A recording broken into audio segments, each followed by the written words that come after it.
Hello guys, हम इस video में पढ़ेंगे रिवीजन के पॉइंट ऑफ व्यू से। तो इसके अंदर अपन देखेंगे उपराष्ट्रपति, उसके बाद कैग देखेंगे, फिर प्रधानमंत्री देखेंगे, महान्यायिक व्याधि देखेंगे और महाधिवक्ता भी देखेंगे। ठीक है, तो ये आईसीआर और जो वन डे एग्जाम के लिए प्रिपेयर कर रहे हैं उनके लिए इंपॉर्टेंट होगा, फास्ट रिवीजन के लिए। ठीक है, तो चलिए शुरू करते हैं। सबसे पहले हम देखेंगे उपराष्ट्रपति। तो ये संविधान के कौन से अनुच्छेद में दिया गया है इसका पद उपराष्ट्रपति का? तो वो दिया गया है अनुच्छेद 63 के अंदर, यानी कि 63 के अंदर, संविधान के अनुच्छेद 63 के अंदर दिया गया है उपराष्ट्रपति का पद। ठीक है, अब उपराष्ट्रपति बनने के लिए क्या क्या योग्यताएं होनी चाहिए हम उसके बारे में देखते हैं। तो सबसे पहले उपराष्ट्रपति बनने के लिए योग्यता है कि भारत का नागरिक होना चाहिए। ये तो इंपॉर्टेंट है कि भारत का नागरिक तो होना ही चाहिए। उसके बाद 35 वर्ष की आयु पूर्ण कर चुका हो। क्या? पूर्ण कर चुका हो, 35 वर्ष की आयु पूर्ण कर चुका हो, ये दूसरी योग्यता है। तीसरी क्या है कि कोई भी लाभ के पद पर नहीं हो, मतलब किसी भी तरह का कोई भी लाभ का पद पर नहीं हो, चाहे वो प्राइवेट हो चाहे गवर्नमेंट हो। फिर नेक्स्ट है कि राज्यसभा का सदस्य बनने की योग्यता रखता हो, कि राज्यसभा जो कि अपना अपर हाउस है, राज्यसभा जिसके अंदर हर 2 वर्ष में 1/3 सदस्य रिटायर्ड हो जाते हैं। ठीक है, जो कभी डिजोल्व नहीं होता या कभी विघटित नहीं किया जा सकता, उसका सदस्य बनने की योग्यता होनी चाहिए। ठीक है, तो ये उपराष्ट्रपति बनने की योग्यताएं हैं। ठीक है, अब जो उपराष्ट्रपति बनता है उसके निर्वाचक मंडल के अंदर कौन कौन शामिल होते हैं उनके बारे में देखते हैं। तो उनके निर्वाचक मंडल के अंदर शामिल होने वाले कौन है? संसद के सभी सदस्य। सभी सदस्य से यहाँ तात्पर्य है निर्वाचित प्लस मनोनीत। अब आप मुझे कमेंट में ये बताएंगे कि जो राष्ट्रपति का निर्वाचक मंडल होता है उसके अंदर कौन कौन शामिल होता है। ठीक है, उपराष्ट्रपति के निर्वाचक मंडल में तो कौन कौन शामिल है? निर्वाचित प्लस मनोनीत, यानी कि संसद के सभी सदस्य, जो राज्यसभा, लोकसभा प्लस राज्यसभा के सभी मनोनीत और निर्वाचित सदस्य इसके निर्वाचक मंडल में शामिल होते हैं। किसके? उपराष्ट्रपति के, जिसका पद दिया गया है अनुच्छेद 63 के अंदर, 63 के अंदर।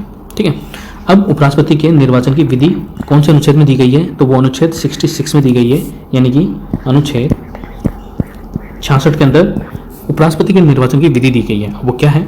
वो है एकल संक्रमणीय या हस्तांतरणीय या अनुपातिक गुप्त पद्धति होती है। ये इंपॉर्टेंट फैक्ट है, गुप्त पद्धति होती है। ठीक है, तो ये आप ध्यान रखेंगे। जो निर्वाचन विधि है उपराष्ट्रपति की वो अनुच्छेद 66 यानी कि 66 के अंदर दी गई है, और वो कौन सी है? एकल संक्रमणीय, हस्तांतरणीय, अनुपातिक गुप्त पद्धति होती है। ठीक है, अब जैसे कि आप नॉमिनेशन भरते हो उपराष्ट्रपति के लिए, तो आपके पास कितने प्रस्तावक होने आवश्यक हैं? तो 20 प्रस्तावक और 20 अनुमोदक आवश्यक है आपके पास। ठीक है, मतलब आप जब भी नॉमिनेशन भरेंगे उपराष्ट्रपति का तो उसके लिए आपको 20 तो प्रस्तावक चाहिए और 20 अनुमोदक चाहिए। ठीक है, और जमानत राशि कितनी है? तो जमानत राशि है 15,000 रुपये। अगर वेद मत का 1/6% अगर नहीं मिलते हैं तो आपकी ये जमानत राशि 15,000 रुपये जब्त कर ली जाएगी, यानी कि लौटाई नहीं जाएगी। अब ये जमानत राशि क्यों लेते हैं? क्योंकि जैसे ही आप नॉमिनेशन भरते हो तो उसके लिए चुनाव आयोग को आपके लिए अलग से बैलेट पत्र छापना पड़ेगा, अलग से उस प्रक्रिया में जो भी खर्चा आएगा उसकी राशि ये 15,000 रुपये ली जाती है। अगर आप वेद मत का 1/6% ले आते हो तब तो आपको ये वापस लौटा दी जाती है 15,000 रुपये की राशि, नहीं तो ये जब्त कर ली जाती है। अब उपराष्ट्रपति के लिए शपथ का प्रावधान कौन से अनुच्छेद में किया गया है? तो उपराष्ट्रपति के लिए शपथ का प्रावधान अनुच्छेद 69 के अंदर किया गया है। ठीक है, जो शपथ किसके प्रति लेगा ये उपराष्ट्रपति? तो शपथ लेगा संविधान के प्रति निष्ठा की। किसके प्रति? तो संविधान के प्रति निष्ठा की शपथ लेगा। और इसको शपथ कौन दिलाएगा? तो शपथ दिलाएगा राष्ट्रपति। ठीक है, कौन दिलाएगा? राष्ट्रपति। अब उपराष्ट्रपति का कार्यकाल कितना होता है? तो वो 5 वर्ष का होता है। ठीक है, कितने वर्ष का? 5 वर्ष का। संविधान में नए चुनाव यथाशीघ्र कराए जाएंगे अगर उपराष्ट्रपति का पद उसकी पूर्ण अवधि से पहले समाप्त हो जाता है। ठीक है, तो संविधान में जितनी जल्दी हो सकेगा उतनी जल्दी चुनाव कराए जाएंगे अगर उपराष्ट्रपति के पद खाली है तो। ठीक है, अब संविधान के अंदर कितनी भी बार उपराष्ट्रपति बन सकते हैं, ठीक है, इस बारे में संविधान मौन है। मतलब आप उपराष्ट्रपति पद के लिए कितनी भी बार अपने नॉमिनेशन डायल कर सकते हो। ठीक है, इसके बारे में संविधान मौन है, मतलब कितनी बार आप उपराष्ट्रपति बन सकते हैं। अब देखते हैं कि उपराष्ट्रपति को हटाने का क्या आधार है। ठीक है, तो हटाने का आधार क्या है? उसमें भी संविधान मौन है। क्या है? संविधान मौन है। जैसे राष्ट्रपति को अक्षमता और संविधान के उल्लंघन के आधार पर हटाया जा सकता है, तो राष्ट्रपति का जो वो होता है अनुच्छेद 61 के अंदर महाभियोग होता है। ठीक है, उसके अंदर राष्ट्रपति को संविधान के उल्लंघन के आधार पर हटाया जा सकता है, ठीक है। जबकि उपराष्ट्रपति को इस संबंध में हटाने का आधार संविधान मौन है, मतलब संविधान में किसी भी आधार पर हटाने के जो भी आधार दिया गया है वो नहीं दिया गया है किसके अंदर, संविधान के अंदर। अब अगर आपको हटाना है उपराष्ट्रपति को तो उसकी पहल कहाँ की जाएगी, उसकी पहल राज्यसभा में की जाएगी, क्योंकि उसकी योग्यता में जैसे कि अपन ने पढ़ा था कि राज्यसभा का सदस्य बनने की योग्यता होनी चाहिए, तो राष्ट्रपति को हटाने की पहल भी राज्यसभा में ही की जाएगी, क्योंकि यह पदेन सभापति होता है राज्यसभा का, पदेन सभापति होते हैं किसका, राज्यसभा का, ठीक है। तो ये आप ध्यान रखेंगे। तो अभी वर्तमान में कौन है, आप मुझे कमेंट करके बताइए कि राज्यसभा का पदेन सभापति वर्तमान में कौन है। तात्कालिक सदस्य संख्या के बहुमत से प्रस्ताव पारित कर लोकसभा की सहमति पर उपराष्ट्रपति को पद रिक्त करना पड़ेगा। प्रस्ताव पारित कैसे किया जाता है, तो जितने भी सदस्य उपस्थित होते हैं राज्यसभा के अंदर बहुमत से प्रस्ताव पारित कर दिया जाता है और लोकसभा की सहमति पर उस प्रस्ताव को साइन कर दिया जाता है, और जब वो लोकसभा और राज्यसभा दोनों में पारित हो जाता है तो राष्ट्रपति को अपना पद रिक्त करना पड़ता है, ठीक है। तो यह ध्यान रखेंगे। फिर नेक्स्ट है अनुच्छेद 64 के अंदर उपराष्ट्रपति राज्यसभा के पदेन सभापति होते हैं। ये किसके अंदर दिया गया है, तो संविधान के अनुच्छेद 64 के अंदर दिया गया है कि उपराष्ट्रपति ही राज्यसभा का पदेन सभापति होगा।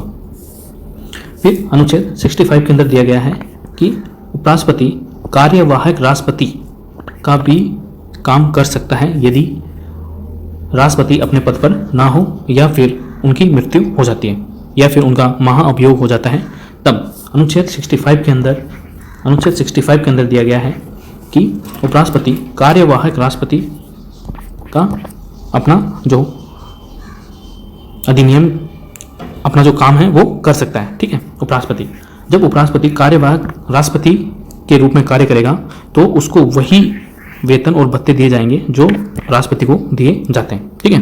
तो ये पढ़ा अपन ने उपराष्ट्रपति के बारे में, उनके क्या क्या प्रावधान दिए गए हैं संविधान के अंदर और वो क्या क्या कार्य कर सकते हैं, ठीक है। फिर अपन देखेंगे अब नियंत्रण एवं महालेखा परीक्षक यानी कि CAG कंट्रोलर ऑडिटर जनरल के बारे में, ठीक है।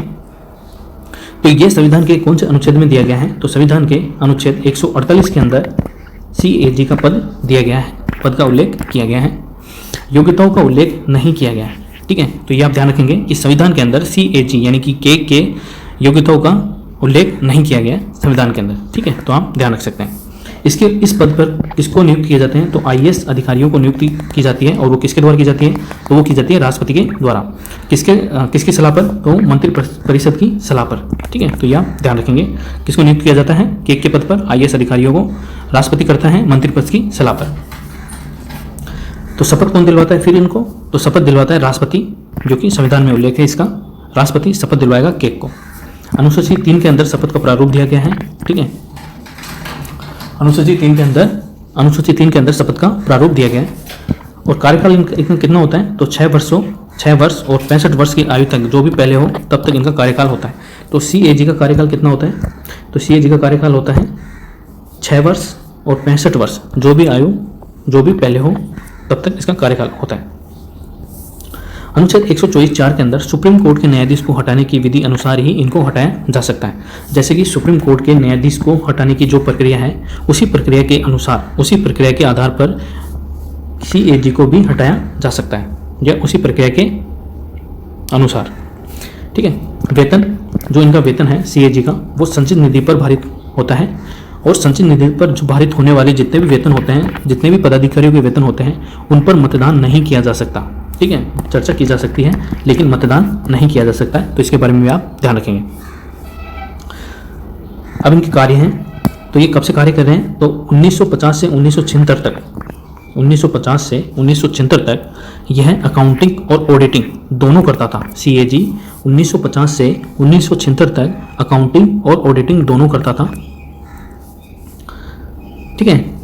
फिर अनुच्छेद 149 यानी कि 149 में भारत सरकार हेतु अब केवल ऑडिटिंग करता है, मतलब केंद्र सरकार के लिए केवल ऑडिटिंग करता है, लेकिन राज्य हेतु जो राज्यों के लिए ये अकाउंटिंग भी करता है और ऑडिटिंग भी करता है। तो ये आप ये फैक्ट जरूर याद रखिएगा कि 1950 से 1976 तक यह केंद्र सरकार के लिए और राज्यों के लिए दोनों के लिए अकाउंटिंग और ऑडिटिंग दोनों करता था, लेकिन अब 1976 के बाद से यह केंद्र सरकार के लिए केवल ऑडिटिंग करता है, जबकि राज्यों के लिए ये अभी भी अकाउंटिंग और ऑडिटिंग दोनों करता है।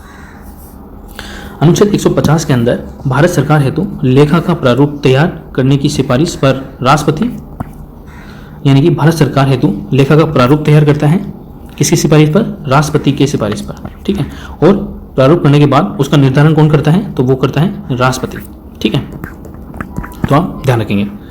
फिर है अनुच्छेद 151, CAG अपनी रिपोर्ट किसको प्रस्तुत करता है? राष्ट्रपति को देता है, और राष्ट्रपति संसद में उस रिपोर्ट को रखवाता है, ठीक है। तो ये कौन से अनुच्छेद में दिया गया है? तो अनुच्छेद 151 के अंदर दिया गया है कि जो CAG होता है वो रिपोर्ट किसको देगा? वो देगा राष्ट्रपति को, और जो राष्ट्रपति है वो संसद की पटल पर रखवाएगा, ठीक है। अब संसद की जो वित्तीय समिति होती है कौन सी? लोक लेखा समिति, ठीक है। वो CAG को बुला सकती है।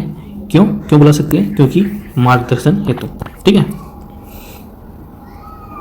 जो लोक लेखा समिति होती है वो उसका मार्गदर्शन कौन करता है? तो CAG करता है। तो आपसे ये क्वेश्चन पूछा जा सकता है कि लोक लेखा समिति का मार्गदर्शन कौन करता है? तो वो करता है CAG, ठीक है।